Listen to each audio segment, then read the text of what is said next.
सच्चे आला पेटली वेठा आहिनि। हीअ जेका असांजो इलेक्शन जो जेको प्रोसेस हलियो पए जेको हिन वक़्तु उन सिलसिले में असांजो जेको चेयरमैन आहे उन मुतालिक़ प्रेस कॉन्फ्रेंस आहे ऐं सभ खां पहिरीं ऐं शुरूआति कंदुसि प्रेस कॉन्फ्रेंस जी। नहमदु व नुसल्ली अला रसूलिल करीम अम्मा बाद फअऊज़ु बिल्लाहि मिनश शैतानिर रजीम बिस्मिल्लाहिर रहमानिर रहीम। निहायती तंदिलियार ज़िले जा मोअज़्ज़ज़ ऐं साफ़ी भाइरो अस्सलाम वालेकुम। जी त हिन वक़्तु असां जी जेका तंज़ीम आहे पेटेलिव जा पेटेल तलके तंदुलियार जा सिटी तंदुलियार जा तलके चंबल जा ऐं तलके जनोबरी जा जेके बि उस्ताद साहिबान असां सां गॾु वेठा आहिनि तव्हां ॾिसी सघो था। जी त तव्हां सदाई हमेशह साफ़ी भाइरनि सदाई सचे हक़ जो साथ ॾिनो आहे। हर मज़लूम जो आवाज़ पंहिंजे कलम जी ताक़त सां आला ऐवान ताईं पहुचायो आहे ऐं खेनि इंसाफ़ को ॾियारियो आहे। असां तंदुलिया जा कलामी उस्ताद ऐं उम्मीदवार इलेक्शन में पंहिंजे तहलके में उम्मीदवार आहियूं, पर मर्कज़ी चेयरमैन सिंध जो जेको मोहतरम गाज़ी खान जमाली जंहिं रिश्वत एवज़ 10 लख रुपयनि में हिकु नोटिफिकेशन 273 बजेट 3/1/2026 तक हिकु मर्कज़ी अॻुवान जे हुकुम ते ॾिनो आहे जेको उहो जेको सर्कुलर जेको जारी कयो आहे उहो मुंहिंजे हथ में आहे सबूत तौर। इन नोटिफिकेशन में ज़िले तंदुलियार जूं 5 कमेटियूं उन मुअत्तल करे छॾियूं आहिनि। यानी ज़िले तंदुलियार में जेके 3 तहलकनि जा ऐं हिकु ज़िले जी जेके कमेटी मुक़ररु कयूं हुयूं उनजा नोटिफिकेशन बि असां वटि मौजूदु आहिनि, पर उहे हुन पैसनि एवज़ उन कमेटियुनि खे मुअत्तल करे नओं नोटिफिकेशन जारी कयो आहे। 5 कमेटियूं जंहिंमें ज़िले जी बि तंदुलियार जी, तहलके जनोबरी जी, तहलके चंबल जी, तहलके तंदुलियार जी ऐं सिटी तंदुलियार जी उहे 5 कमेटियूं मुअत्तल कयूं आहिनि। जंहिंमें हुन इहो जवाबु ॾियारायो आहे त चेयरमैन साहब पंहिंजे बयान में चयो आहे त इहे यूनिटुनि जा चेयरमैन इलेक्शन प्रोसेस कराइण में नाकाम विया आहिनि, उन करे खेनि कैंसिल कया विया आहिनि।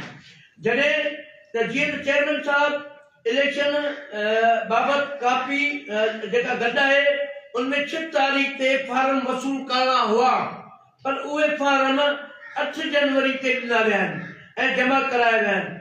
जी त हिन जेको असांजो चेयरमैन आहे गाज़ी खान जमाली सिंध जो पेटेल जी इलेक्शन कमेटी जो, उन धांधली जी शुरूआती इन्हनि कमनि सां कई आहे त जेका ॾिनल शेड्यूल का जेका डेट हुई उन डेट ते हुन फार्म कोन ॾिना आहिनि जी उस्तादनि खे ख़बर न पवे ऐं उहे पंहिंजो राय ॾेई जो पंहिंजे हक़ जो वोटनि ज़रिए जेको इस्तेमालु कंदा उनखे मजरूह करे हुन जेके इलेक्शन प्रोसेस में जेके वोटर लिस्टूं हुयूं उहे 8 तारीख़ राति जो ॾिनियूं आहिनि।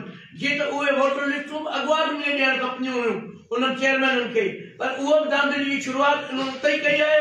उहे जेके वोटर लिस्टूं हुयूं पंहिंजो तहलकनि जूं यूनिटनि जूं ऐं ज़िले जूं उहे ॾियण बजाए 8 तारीख़ राति जो मोकिलियूं आहिनि।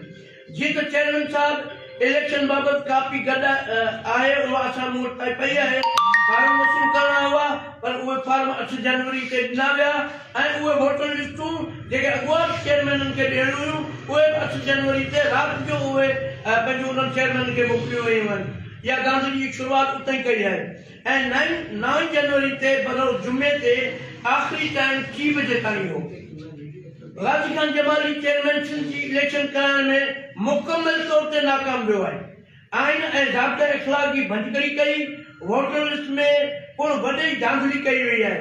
उनमें हुन छा कयो आहे, जेके डबल नाला ॾिना आहिनि, हिकिड़ा उस्ताद जेके गुज़ारे विया ही दुनिया मां रुख़सत थी विया, ॿिया उहे उस्ताद जेके रिटायर थी विया, थिया उहे उस्ताद जेके पंहिंजो शहीद रानी कमल जा हुआ उन्हनि जा नाला हुन ख़ारिज कया आहिनि उन्हनि वोटर लिस्टनि में।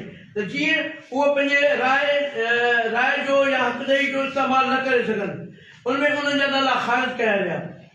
गाज़ी खान जमाली सॼी सिंध में इलेक्शन कमेटियूं बिना वर्किंग कमेटी जे पैसनि एवज़ विकिरो कयूं आहिनि, जंहिंजा सबूत असां वटि मौजूदु आहिनि। तंदुलिया जे 2 यूनिटुनि सिटी ऐं तहलको तंदुलिया शहीद रानी पैनल ग्रुप जा साईं रफ़ीक जवाब ग्रुप द इलेक्शन चेयरमैन वटि मुक़ररु टाइम अंदरि 3 बजे ताईं नॉमिनेशन फॉर्म जमा कराया विया। संदसि साम्हूं मुखालिफ़ जेके हुआ लकीशा सदर तरफ़ां मुक़ररु टाइम अंदरि ताईं उहे 3 बजे ताईं फॉर्म उन्हनि खे जमा न कराया। तंहिं सिटी ऐं चेयरमैन साहिबान फार्मनि जी चङी तरह छंछाण बैदि खेनि दुरुस्त करार ॾेई खेनि बिना मुक़ाबले कामयाबी जो नोटिफिकेशन ॾिनो।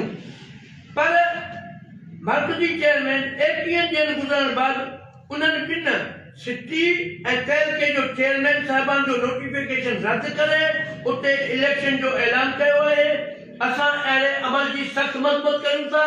असां सॼी सिंध जे उस्तादनि खे, पेट्रोल जे ॿियनि दोस्तनि खे, सॼी सिंध जी इलेक्शन कमेटी में जेके दोस्त मुक़ररु थियल आहिनि उन्हनि खे रिक्वेस्ट था कयूं त असां सिटी खे ऐं तहलके टिमोलियाल खे जेके बिना मुक़ाबले कामयाब आहिनि उन्हनि खे इंसाफ़ ॾिनो वञे त वॾी महिरबानी थींदी। संदन सिंध में अहिड़े करप्ट चेयरमैन माण्हुनि पेट्रोलियम तंज़ीम सॼी तबाह करे छॾी आहे। लाज़मी ॻाल्हि आहे हीअ असांजी जेका तंज़ीम आहे पेट्रोलियम सिंध जे पिरामिडी उस्तादनि जी नुमाइंदा जमात आहे ऐं सिंध अंदरि वॾे मां वॾी जेकॾहिं का तंज़ीम आहे सिंध जे उस्तादनि जी उहा पेट्रोलियम आहे। उनखे हथ सां वठी तबाह करे रहियो आहे। अहिड़नि माण्हुनि ख़िलाफ़ कोर्ट जो दर खुड़काइबो, खेनि कंहिं बि सूरत में कोन छॾियो वेंदो ऐं उनखे नंगो कयो वेंदो ऐं तंज़ीम जो मिले चंदे जो हिसाब किताब कयो वेंदो। महिरबानी, तव्हांजी वॾी महिरबानी।